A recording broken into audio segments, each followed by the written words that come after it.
है आपका अपने YouTube चैनल इलेक्ट्रिशियन स्टडी 1.0 पर। दोस्तों आज की वीडियो में हम जो अपनी डीसी मोटर होती है, डीसी शंट मोटर होती है, उसके अपन कनेक्शन सीखेंगे। किस तरह से अपन आर्मेचर कनेक्शन किस तरह से पहचानेंगे, फील्ड का कनेक्शन किस तरह से पहचानेंगे। ठीक है, इससे पहले मैं आपको रजिस्टर में आपको समझाऊंगा कि इसके आर्मेचर के कनेक्शन कैसे होंगे और शंट जो फील्ड वाइंडिंग है उसके कनेक्शन किस तरह होंगे। कौन सी मोटर के कनेक्शन करने जा रहे हैं? डीसी शंट के कनेक्शन करने। कौन सी मोटर है अपनी? डीसी शंट है। ठीक है, डीसी शंट मशीन बोल देंगे, मोटर और जनरेटर दोनों के होंगे। इसमें क्या होता है, एक तो आर्मेचर होता है। क्या होता है? आर्मेचर होता है। एक अपना होता है शंट फील्ड। एक तो होता है अपना आर्मेचर, एक तो होता है शंट फील्ड। आर्मेचर के कितने टर्मिनल होते हैं? 2। इसी तरह से शंट फील्ड वाइंडिंग के कितने होते हैं? 2 टर्मिनल होते हैं। इसका जो डायग्राम होता है वो किस तरह से होता है, देखो। ये मेरा आर्मेचर होगा, आर्मेचर के 2 टर्मिनल हो गए, एक ये और एक ये। इसे मैं A1 नाम देता हूँ और इसे A2 देता हूँ। आर्मेचर के 2 टर्मिनल हो गए।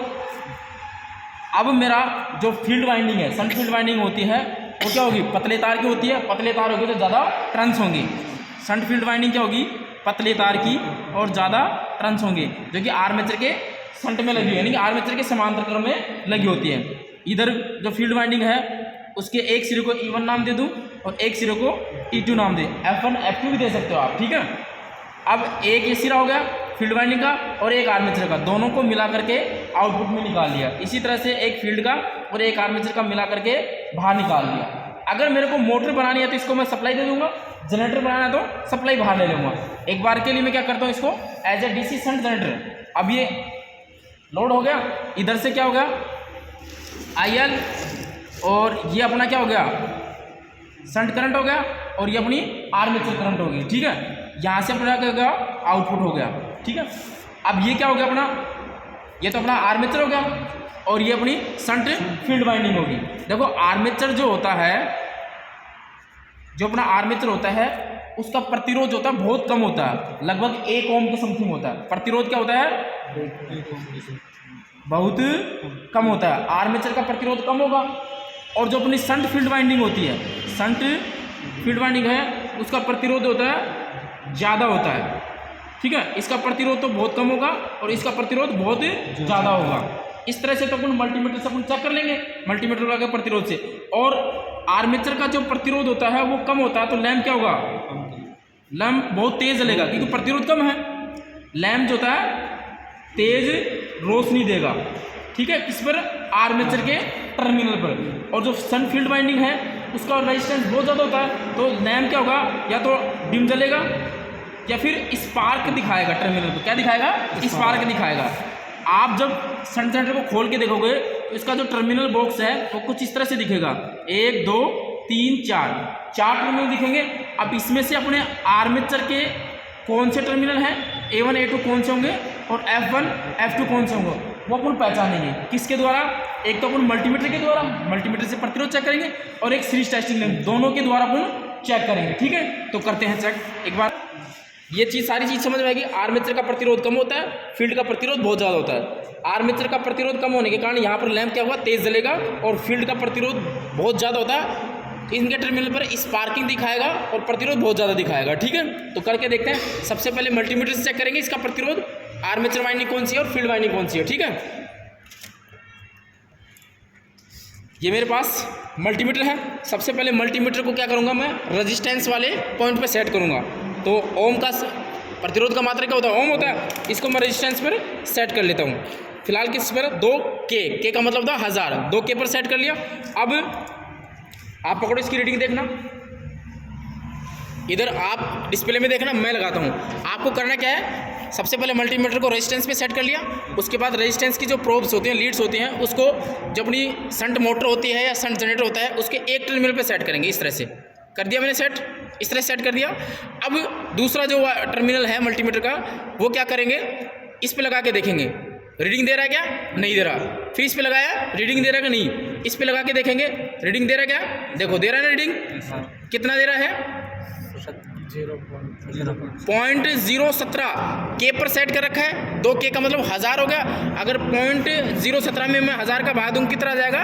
17 ओम आ जाएगा ना। इस इस वाले टर्मिनल का और इस वाले टर्मिनल का प्रतिरोध कितना आ रहा है, इन दोनों का प्रतिरोध कितना आ रहा है 0.017, जिसका पूरा अगर कैलकुलेशन करेंगे 17 ओम आ रहा है।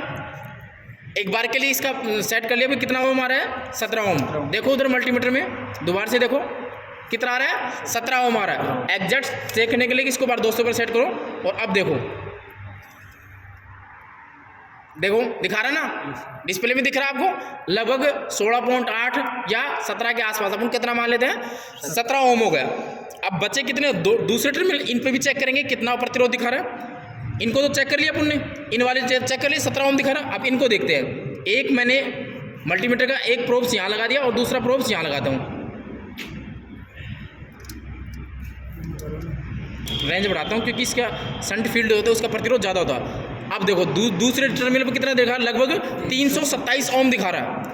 इन दोनों टर्मिनल पर मैंने मल्टीमीटर का लगाया, इन पर तो प्रतिरोध ज़्यादा दिखा रहा है, इन दोनों पर प्रतिरोध क्या होता है कम दिखा रहा है। कम प्रतिरोध किसका होगा, आर्मेचर वाइंडिंग का होगा, और ज़्यादा प्रतिरोध किसका होगा, फील्ड वाइंडिंग का होगा।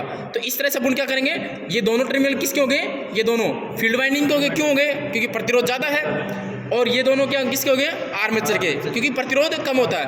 आर्मेचर का प्रतिरोध लगभग 1 ओम होता है और शंट फील्ड का लगभग 200 ओम होता है। इस तरह से अपन प्रतिरोध से मल्टीमीटर से भी आर्मेचर वाइंडिंग के टर्मिनल और शंट फील्ड वाइंडिंग के टर्मिनल पहचान सकते हैं। ये तो था अपने मल्टीमीटर के द्वारा। मान लो अपने पास मल्टीमीटर नहीं है और अपने पास टेस्टिंग बोर्ड अपने पास, उससे अपन किस तरह से पहचानेंगे इसके मल्टीमीटर, समझ में आया।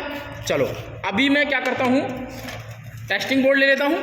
टेस्टिंग बोर्ड से हम देखेंगे कि लैंप की रोशनी दे करके पता करेंगे आर्मेचर का कौन सा और फील्ड का कौन सा है। आर्मेचर के टर्मिनल पर लैंप क्या करेगा भाई, तेज जलेगा क्योंकि प्रतिरोध कम होता है। और शंट फील्ड जो है उसके टर्मिनल पर लैंप या तो जलेगा नहीं, जलेगा तो बिल्कुल डिम रोशनी, बिल्कुल कम रोशनी देगा।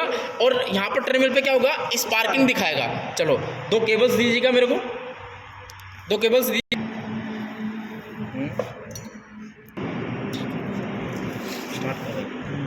अब अपन क्या करेंगे, सीरीज टेस्टिंग बोर्ड अपने पास है, उससे अब चेक करेंगे कि शंट जो अपनी मोटर होती है, मशीन होती है, उसमें आर्मेचर का टर्मिनल कैसे पहचानेंगे और शंट फील्ड का टर्मिनल कैसे पहचानेंगे। ठीक है, ठीक है, अपना सीरीज टेस्टिंग बोर्ड ओके है।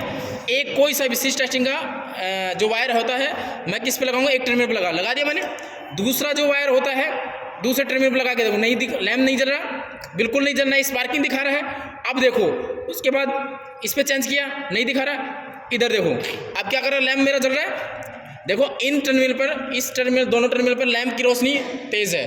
इन दोनों टर्मिनल को देख लिया मैंने, कौन कौन से टर्मिनल थे, एक ये वाला और एक ये वाला। यहाँ पर लैंप रोशनी दे रहा। अब बच्चे ये दोनों टर्मिनल बच रहे हैं, इन पर देखते हैं कि लैंप रोशनी देता है नहीं देता है, क्या पोजीशन रहती है। इसको लगाया मैंने और इस पर लगाया, देखो स्पार्क हो रही है, आपको दिख रहा है ना, बिल्कुल स्पष्ट स्पार्क हो रही है। ये कौन से होंगे, लैंप जल रहा है क्या, नहीं जल रहा ना, लैंप नहीं जल रहा है, स्पार्क हो रही है, फील्ड वाइंडिंग के हैं, शंट फील्ड वाइंडिंग, क्योंकि प्रतिरोध बहुत ज़्यादा है, प्रतिरोध बहुत ज़्यादा है, लैंप नहीं जलेगा और यहाँ पर टर्मिनल पर स्पार्किंग होगी। इस तरह से शंट फील्ड वाइंडिंग के टर्मिनल पहचानेंगे और आर्मेचर पर लैंप रोशनी देगा क्योंकि प्रतिरोध कम होता है। बिल्कुल समझ में आया, ठीक है। फिर से देखो आर्मेचर के टर्मिनल पर क्या होगा, लैंप रोशनी देगा, दे रहा है रोशनी। जैसे मैंने आर्मेचर के, क्योंकि प्रतिरोध कम होता है, और जैसे ही मैं शंट फील्ड के टर्मिनल पर लगाऊंगा तो यहाँ पर टर्मिनल पर स्पार्किंग होगी और लैंप रोशनी नहीं देगा। ठीक है, इस तरह से तो सीरीज टेस्टिंग से। और मल्टीमीटर से क्या होगा, आर्मेचर का प्रतिरोध कम होता है और इस शंट फील्ड वाइंडिंग का प्रतिरोध बहुत ज़्यादा होता है। ठीक है, समझ में आया। ठीक है, इसी तरह की वीडियो देखने के लिए आप चैनल को सब्सक्राइब कीजिएगा और बेल आइकन को प्रेस कर लीजिएगा, जिससे कि आपको नेक्स्ट वीडियो जो है उसका नोटिफिकेशन मिल सके। धन्यवाद।